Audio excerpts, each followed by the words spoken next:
Hi, welcome to the May Littleton Common. I'm Mark Crory, and I'm joined with Nancy Hilsinger this month. And Barbara is on sabbatical, I guess we'll call it, for she's not feeling well. It's a flu sabbatical. It's a flu sabbatical. It's not the kind of sabbatical you want to take. No, right. Yeah. So, Barbara, get well soon. We miss you, but Nancy, I'm sure you're going to do a great job filling in for Barbara this month. Oh, gosh. Yeah. Can anyone actually do that? I know. Yeah. Well, here we are in May. Here we are. Yeah. So, take it away. Mayday. That word can have multiple meanings. Mayday can be celebrations that take place around the world on May 1st, and Mayday can also be a distress call. We know we celebrate Mayday on the 1st of May, but do you know why? No, I don't. That was a rhetorical question. I'm sorry. Sorry, folks. Okay, go ahead. Okay. I won't interrupt. Okay. That's all right. It's your show. Here is one of the thoughts on how Mayday came to be. The Celts of the British Isles believed May 1st to be the most important day of the year, when the festival of Beltane was held. This Mayday festival was thought to divide the year in half, between the light and the dark. Symbolic fire was one of the main rituals of the festival, helping to celebrate the return of life and fertility to the world. When the Romans took over the British Isles, they brought with them their 5-day celebration known as Floralia, devoted to the worship of the goddess of flowers, Flora. Taking place between April 20th and May 2nd, the rituals of this celebration were eventually combined with Beltane. Well, another popular tradition of May Day involves the maypole. While the exact origins of the maypole remain unknown, the annual traditions surrounding it can be traced back to medieval times, and some are still celebrated today. Villagers would enter the woods to find a maypole that was set up for the day in small towns, or sometimes permanently in larger cities. And the day's festivities involved merriment, as people would dance around the pole clad with colorful streamers and ribbons. Historians believe that the first maypole dance originated as part of a fertility ritual, where the pole symbolized male fertility and baskets and wreaths symbolized female fertility. The maypole never really took root in America, where May Day celebrations were discouraged by the Puritans, I can imagine. But other forms of celebrations did find their way into the New World. During the 19th and 20th centuries, May Basket Day was celebrated across the country, where baskets were created with flowers, candies, and other treats and hung on the doors of friends, neighbors, and loved ones on May 1st. So what does this May Day have to do with the international distress call, Mayday, Mayday, Mayday? Well, nothing, as it turns out. The code was invented in 1923 by an airport radio officer in London. He was challenged to come up with a word that would be easily understood by pilots and ground staff in case of an emergency. So Frederick Mockford coined the word Mayday because it sounded like Mayday, which is a shortened version of the French term for "come and help me." When loosely related to this topic is this month's Littleton historical figure. His name is Theodore Roosevelt McElroy, and his notoriety came as a telegraph operator using Morse code. A telegraphist was one of the first high technology professions of the modern era. Many young men and young women left their farms and fishing communities in the late 19th century and early 20th century to take high-paying jobs as professional telegraph operators. Now, in those early days, telegraphers were in such demand that operators could move from place to place and job to job to achieve ever higher salaries, thereby freeing themselves from life on their family farms. Theodore McElroy was born on September 15, 1901, in Somerville, Massachusetts. He began his career at Western Union as a messenger when he was just 14 years old. He graduated from Forster Grammar School in Somerville, Massachusetts in 1916. And in that same year, he enrolled in the commercial course at Somerville High School. He became a telegraph operator at the age of 15 and received his commercial radio operator's license at the age of 19. McElroy won contests for receiving speed code and setting records when he was 21 years old.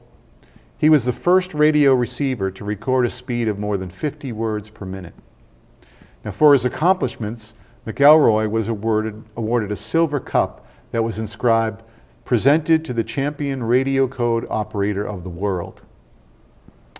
Now, McElroy showed a demonstration of receiving 77 words per minute in 1935, and he received a letter by the Cape Cod Radio Club attesting to this fact.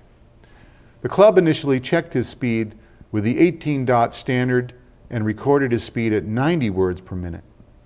And when the 21-dot standard is applied, then his speed is computed to be 77 words per minute.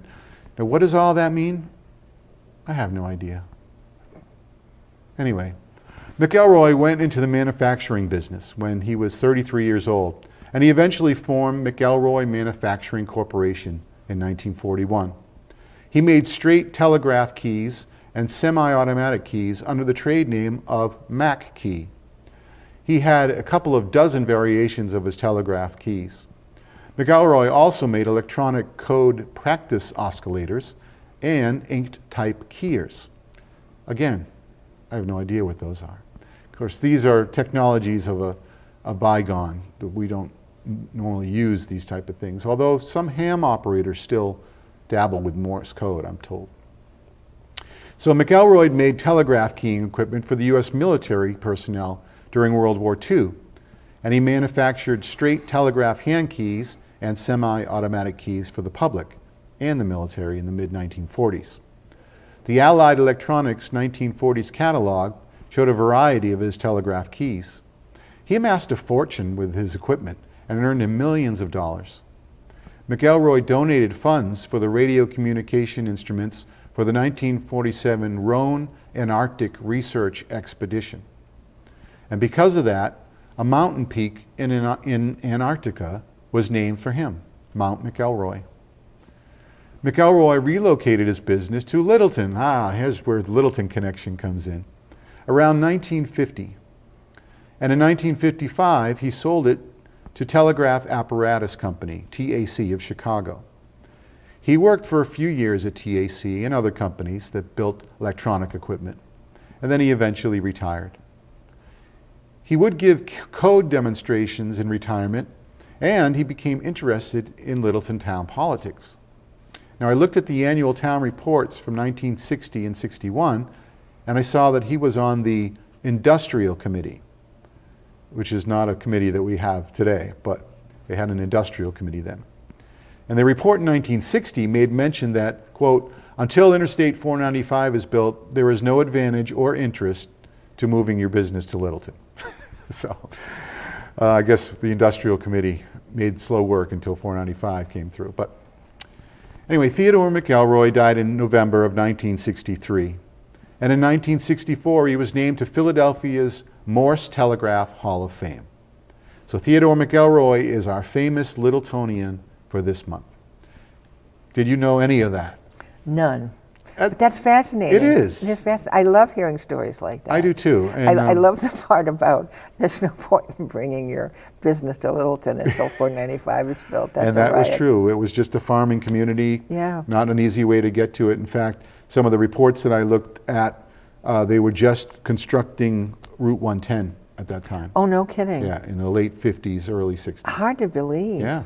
Hard to believe. And the other thing I learned was that when he located his business, it's where, do you remember where Alpha Omega was off of Newtown Road? No. Yeah, I think it's called Omega Way now, but I don't know what the road was called then. But that's where his business was located down there, and he also owned a home right next to it, and he could just walk right to the business. So. Very accomplished man. Yeah, and his son also served on the industrial committee as well. There you go. The tradition continues. It's funny though, his son was actually on it before his dad. So oh, really? Maybe his dad was traveling around the world giving demonstrations on Morse code. Amazing. Yeah. I know none of that. There you go. The Garden Club hosted a fairy garden Easter basket workshop for kids. It looks like it was enjoyed by all, and they did a beautiful job. May is special to the Littleton country gardeners when they can do their plantings, not only in their yards, but around town. And it's also when they make Mother's Day arrangements with Linda Giannetta and are digging and potting plants from their own gardens to donate to the May 7th plant sale. That's a big event. There is something for everyone, so don't miss the time to meet members and see what they've been doing. The sale is May 7th at 9 a.m. and it goes until 2 p.m. on Littleton Common. If you're interested in what the gardeners do or want to join, go to their website, which is listed below. Well, I have been getting my veggie garden ready for summer, but after I have been sitting on the ground or kneeling for a while working in the garden, it's harder for me to get up these days. Well, Barbara McRae is with Carol Wing, and they're going to talk about this very thing. So, ladies? Well, I've been working on my garden, since April 5th, and spending a lot of time down on the ground. And I want the garden to look good, but after I've been sitting on the ground or kneeling a while, working there is an exercise in itself in trying to get up.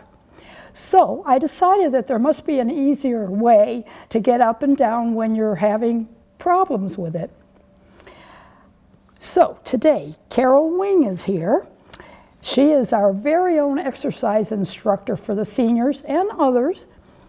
And she's going to show us some valuable instructions and advice on how to do these things. And believe me, you're going to appreciate it, because I know I will. All right, so I'll put that aside, and here we are. And I know you must know a lot of seniors and probably younger people who have a problem getting up and down from maybe chairs, the floor. My problem is I'm down on the floor a lot because I like refinishing furniture for one thing, and I have to get down to paint underneath or whatever. And there's going to be a lot of grunting because that's all I do when I'm trying to get up. Also, in the garden, I have to be on my knees a lot. I do use a foam, piece that kind of helps my knees. But that doesn't help you get up and down. No, it doesn't. So I have to get up from my knees, or if I'm doing something really low, I have to sit. Okay. Trying to sit is even a problem. So I'm going to show you, and you can laugh all you want, I don't care, because I kind of laugh myself about doing that. So first, you think we ought to try the get up with a table? Yes, that's a great idea. All right, I have to get down on the ground. Carefully. Okay, here I go. Don't have to sit, do I? It's up to you. Well, no. That's fine. That's going to Barbara. come in a minute. All right. I don't want to, scare people too much. Okay? So I probably would do one of these.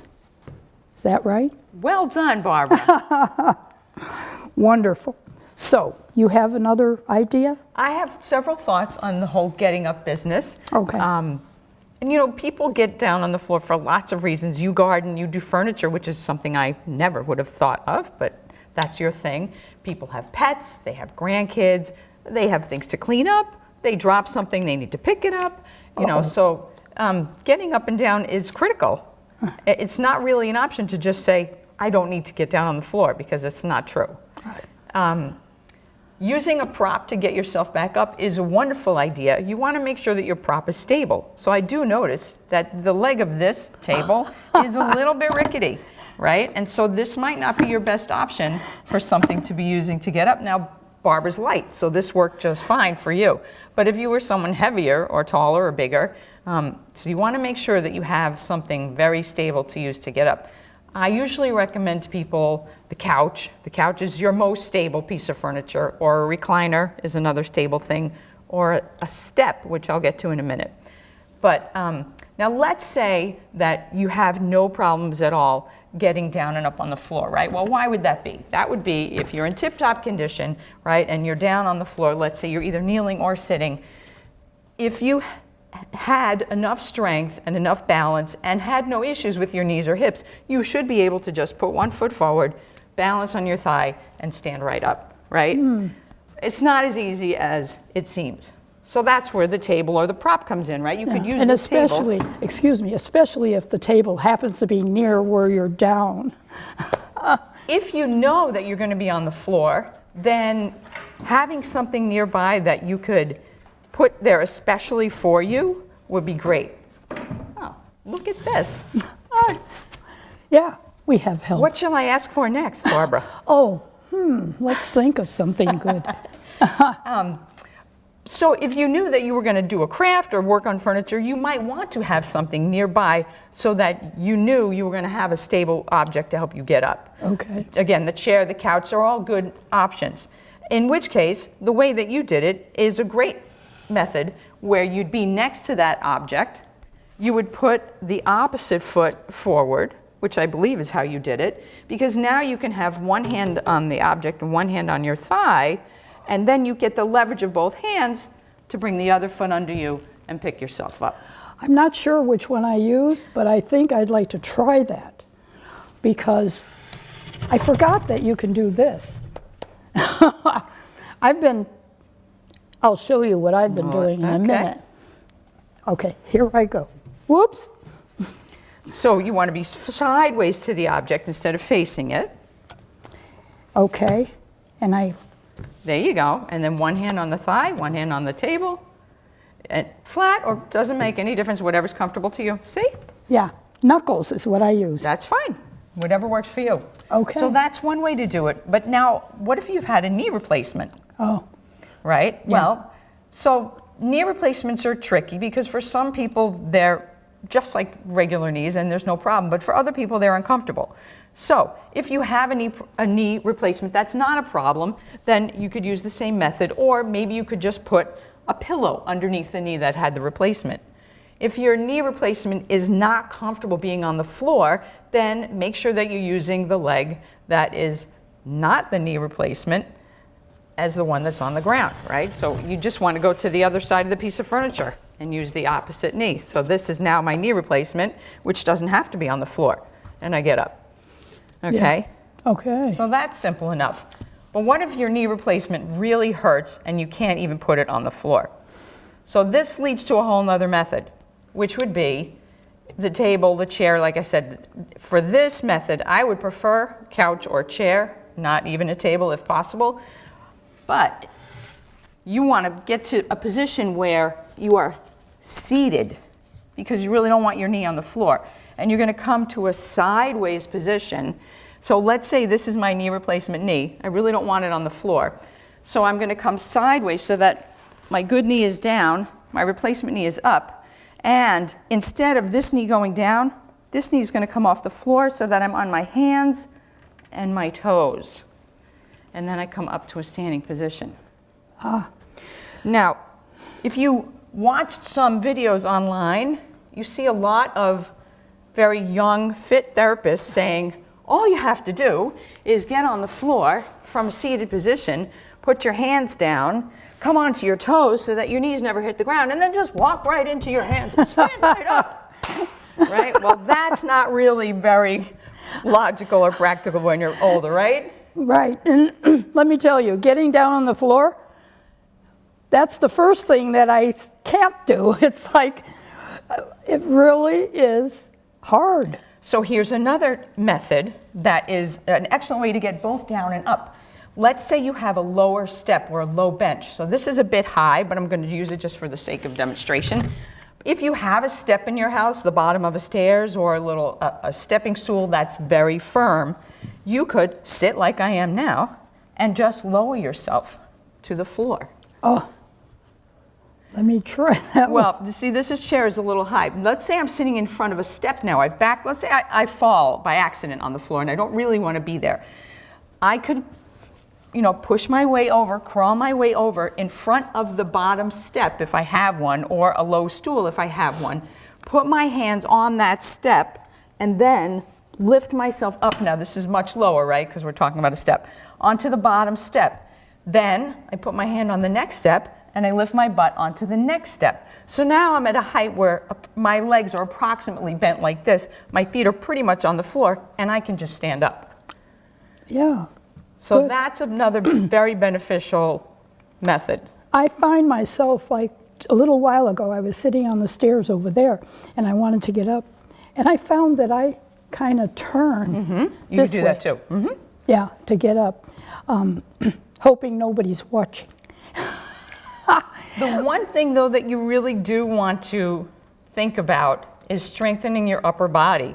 Because if you do find yourself on the floor and you have to get yourself up and you need to either pull or push your way up, having strong arms and shoulders and back is going to help you. Well, Right? Even just to come up on a step like that, like I demonstrated it. right. So exercise is extremely important. Even if you say, I have a knee replacement or my hip hurts, whatever, you can always work other parts of your body that you're going to need to compensate, right? If you've ever been on crutches, you know that you're in a lot better shape if you have arms and upper body that are strong enough to use the crutches.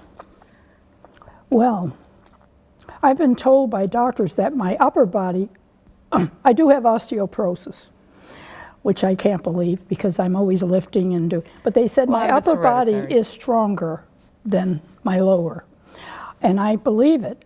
And I'm finding, I'm finding that if I have to get at a top shelf, and I even use, well, a lot of times you use a chair, which you shouldn't, but I find I have to figure out which leg is strong enough to get me Make the up first step.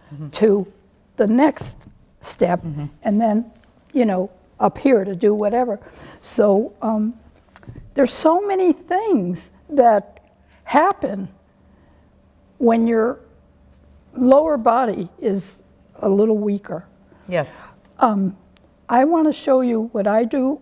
First of all, I'm going to get on the ground and sit, which is not easy, and show you how I get up from there. A lot of turning. Are we going to see the bear crawl where you bring your feet to your hands and just pop right up? So, okay, first I'm going to get down, and then like that. Okay, now I'm sitting here doing my gardening or whatever, and then I have to get up. Like the old days when I was young, I could get up, but now I find that I have to do, and I use my knuckles a lot. Okay, so you actually did pretty much what I just demonstrated in a slower fashion because you were able to use your knees as well. So Yeah. being able to use your knees is a lot easier. Oh. Yeah. I have a handy tool I brought here to show you and our viewers for the garden. This is a great gardening kneeler, which has handles which make it extremely handy and easy to either kneel in your garden or to sit in your garden. And either way, you'll be more easily able to get up because you can just push yourself up from either position. With that stronger upper body. With that stronger upper body, right. But it's easier than trying to push yourself off the ground. I think, I'm looking at that thinking, it's great, but I don't think I can use that to get down. Do you want to try it? Yeah. Okay. You know what? I'm doing a lot easier than I usually do. There you go. See? I rattled it. But you could have kneeled on it first. Oh. Yeah. You could probably, even from this position, turn around and kneel on it and get up more easily than getting up the way you showed me. I can't get up like this. Right. I just don't feel right. So if you move yourself seated onto the floor and then put your knees on here. I have to go to the lower part. Yep. Now, turn around. Right. And put your knees up there. Uh-oh. There you go. And those handles are in a great spot. Yeah, now they are. Right. Okay. Whoops, I keep moving it somehow. Just brought it to show. You may or may not like it. Everyone's different. But I think I have one someplace, and I will look for it and It's use nice it. because it folds up and you can carry it pretty easily. But I like it. or just a foam pad, like you said, or you could even just bring a stool, like, you know, whatever works for your own body. You might want it higher, you might want it lower, you might want it wider. Well, excellent. I'm trying to think of other things that happen that, now going upstairs, I really hang on to the railing to get up there. I kind of can't go by myself anymore. You know, and people have asked me if I exercise because they think that I look like I might exercise, Because you're slim. but I don't. Not enough. I'm gonna have to go to your class. You should. Yes, you should. We have a lot of fun. I know. I've heard all about it. How great it is, and if I wasn't so lazy, but I'm gonna consider it because, you know, I mean, I would figure that at least I could go upstairs, but I really have to hang on and sometimes even pull.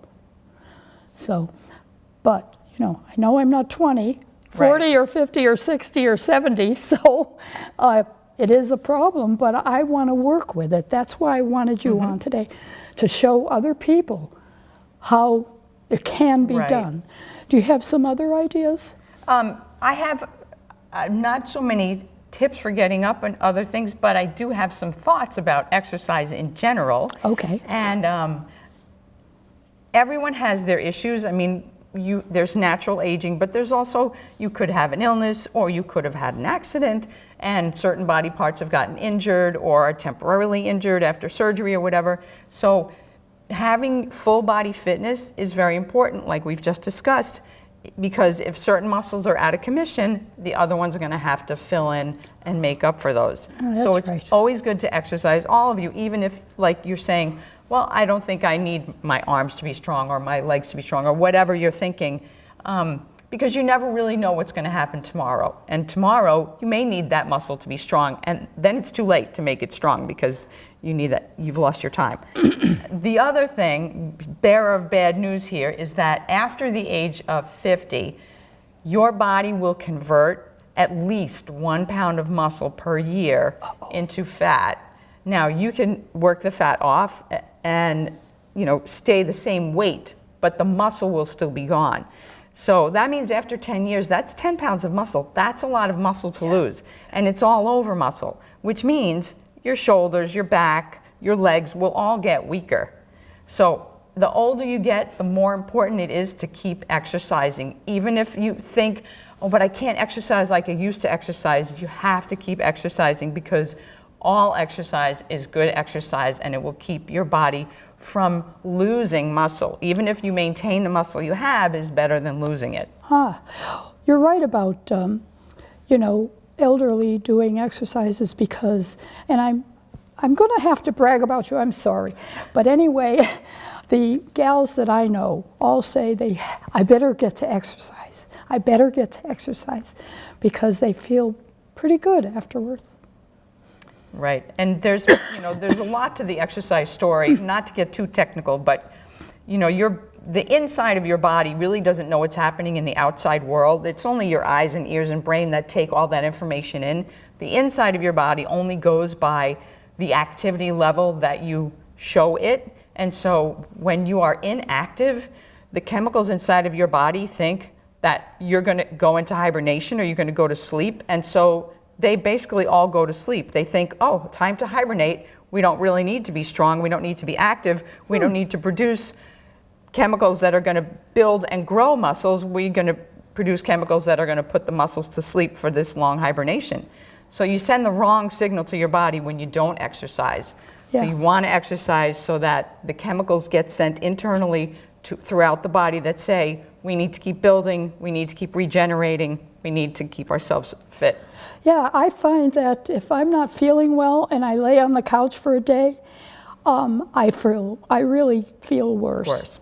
And as soon as I get up and I start moving, I feel like my old self again. Right. So, you know, I have heard that you do lose muscle by laying down too long. Sometimes you just have to. Right. But I do know that I do feel worse if I just lay there. Same for arthritis. You know, if you don't use it, you get stiffer and more sore. Motion is like lotion. It lubricates the joints and it keeps everything flowing. You really do have to keep moving. I don't think I'm going to drive home. I think I'm going to run. Go or get maybe it, Barbara. Walk, whatever. I need some exercise. I have to say, COVID did take away a lot of that from me. And I got very lazy, extremely lazy. I don't think I've ever sat that long before. And you know, started turning on dumb things on television and that was the other epidemic in the pandemic was the lazy and the Yeah.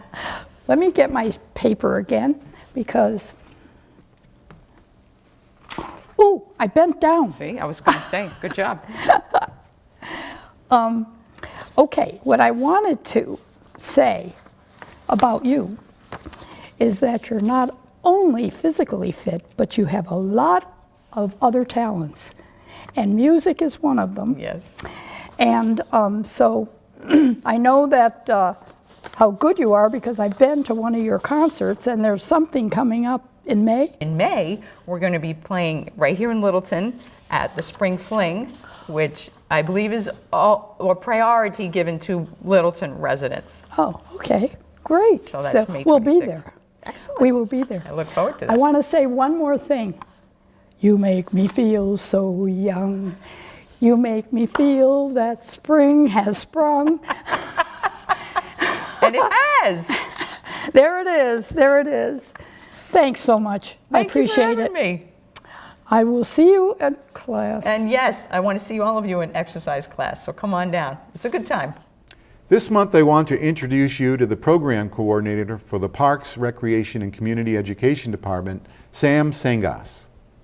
Hey, Sam, how you doing? I'm doing great, Mark. How you doing today? Good. So I'm so excited you're on the show this month to show us this new room. This is pretty amazing. It's absolutely amazing. Littleton Parks and Rec, we've been putting in a ton of work in this room. We want to make it perfect for the kids. So a lot of blood, sweat, and tears went into this place. Wow. We got 2 ping pong tables, shuffleboard. We got some air hockey, foosball, and a beautiful pool table, as well as 5 TVs with 5 gaming consoles. So it doesn't matter what the kids' interest is. I think we have something for everybody here.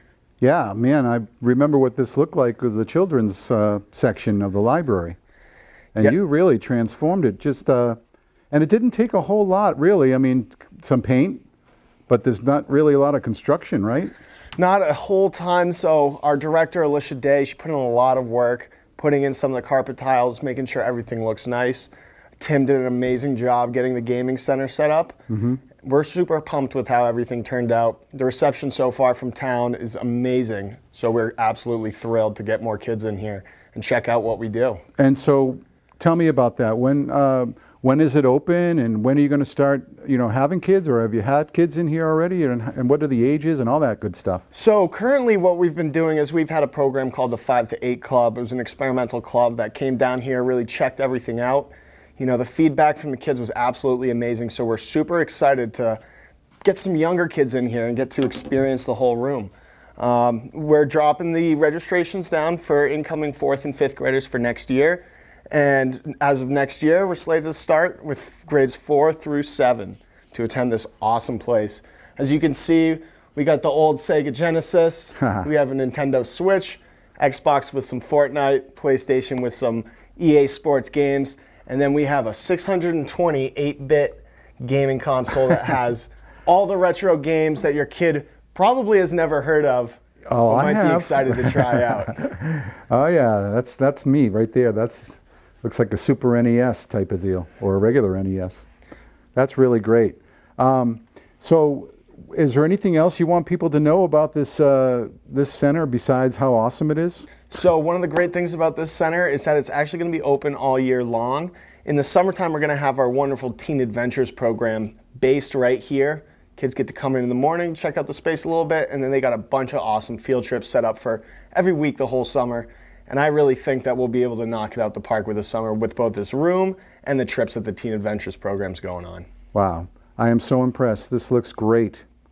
So good job, Park and Rec. Thank you. We're super grateful that the reception's been so great, and thank you, Mark, for taking the time to film this awesome space. You got it.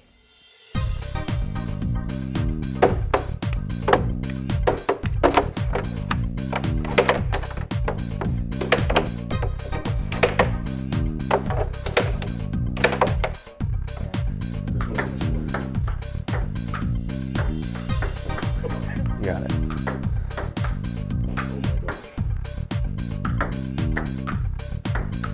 Go ahead.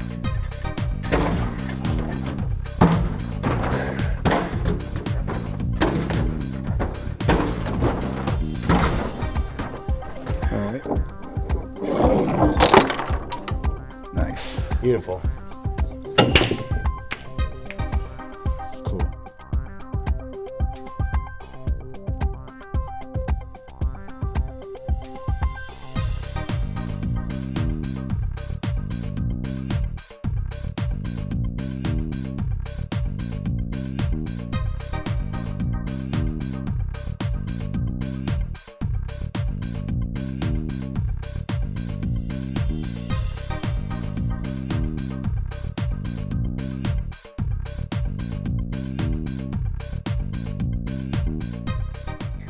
So one of the awesome things is we have an open house open to rising 4th and 5th graders at Russell Street, all the way up to 8th graders to come check out this room. So we have an open house. It's free to the public, and it's going to be on the 9th of May, that Monday. It's going to go from 1:45 to 6 p.m. All your after-school needs are going to be in one place. What else can you ask for? If you have pets, you know that ticks are out in full force now. But Dawn Brooks is here to talk about Lyme disease on this month's Critter Corner.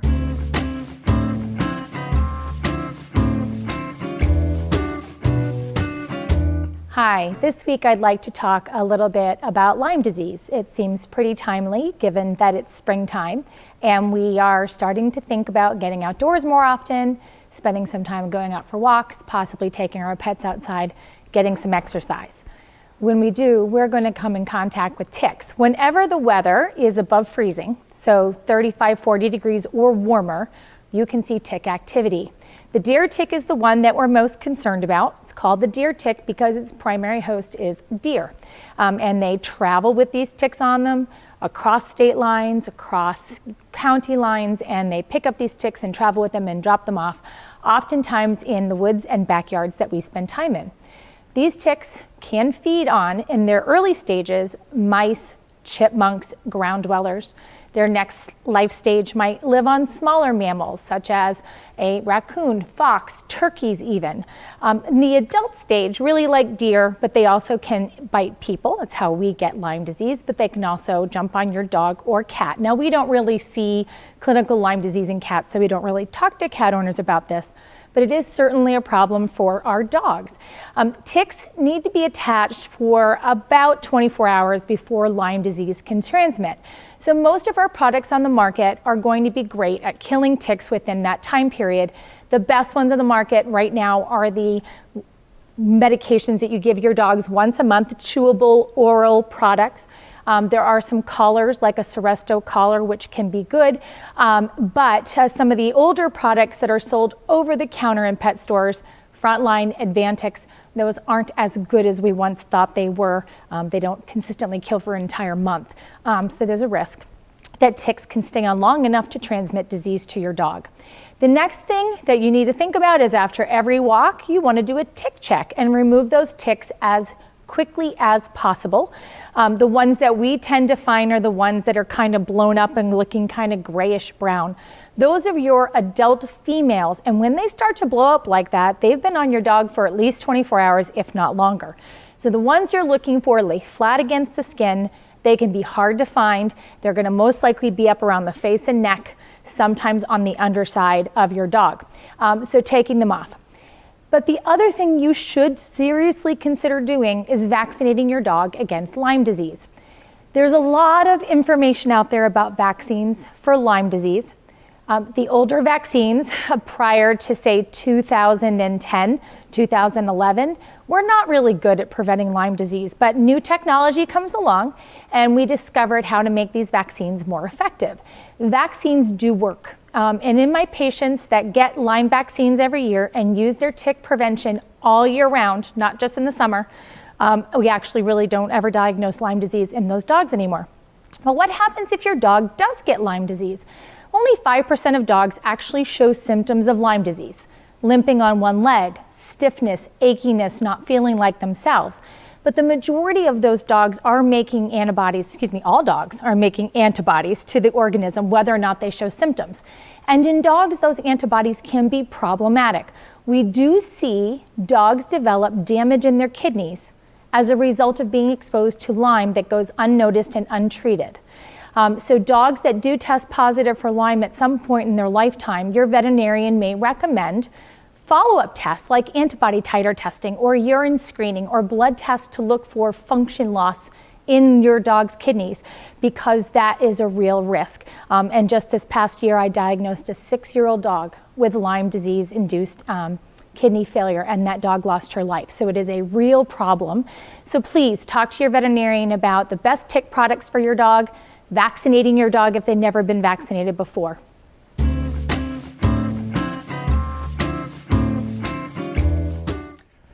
Well, I'm very excited to announce that this month we will be kicking off our trivia contest. First, I want to give a big thank you to our sponsor for this month, Cheryl Cowley-Hollinger from Cowley Real Estate Associates. And this month's prize is a $50 gift card to Donlands Supermarket. Perfect for buying a dozen eggs and maybe some milk. I know the prices are kind of high, but $50, hey, I'll take it. $50, there you go. So here's how the contest works. I will give you a trivia question about something that has been mentioned in this month's show. If you think you know the answer, then email me your answer at mcrory@littletonma.org and write Littleton Common Trivia in the subject line. Now make sure you give me your name along with your answer so we will know who actually won. I will take the first 5 correct answers that I receive based on the timestamp of when I receive them in my email. And then we will pick a winner at random from those 5 on next month's show. So why are we doing this? Well, for one, it's fun, right? And second, who doesn't like to win something? And third, it makes you watch the show and pay attention to what was said. So, okay, here we go. Here is this month's trivia question. Drum roll, please. Dun, dun, dun, dun, dun. That's not a drum. That's something else. All right, here it is. What Littleton Town Committee did Theodore McElroy serve on in 1961? And there it is. Well, thank you again to Cheryl Cowley-Hollinger from Cowley Real Estate Associates for donating $100 toward this month's and next month's prizes. Can't wait to see who will be winning the first prize. Yeah, me too. Now, please take an interest in helping the seniors have a place of their own, to go to classes, programs, lunches, and meet up with friends and make new ones. Keep up with what is happening and speak your voice. The COA programs in Littleton are given in small rooms for lack of anything better. Now, some will say no, and some will say yes to another huge expense to the town. But this is and has been needed for a long time. It won't get attention without a loud voice, and that loud voice needs to be yours. Don't Forget I'm Here is the campaign the Friends of the COA are keeping in front of our town fathers and our residents. Please don't forget the seniors when you're looking for someplace to donate any amount or to help by volunteering. We have many who would like to know they're not forgotten. Well, thank you for watching the May edition of Littleton Common. I'm Mark Crory, joined by Nancy Hilsingers, and I look forward to seeing your replies for the trivia contest. Well, Barbara, we hope you feel better soon. We need you. And as she would say, don't forget our seniors.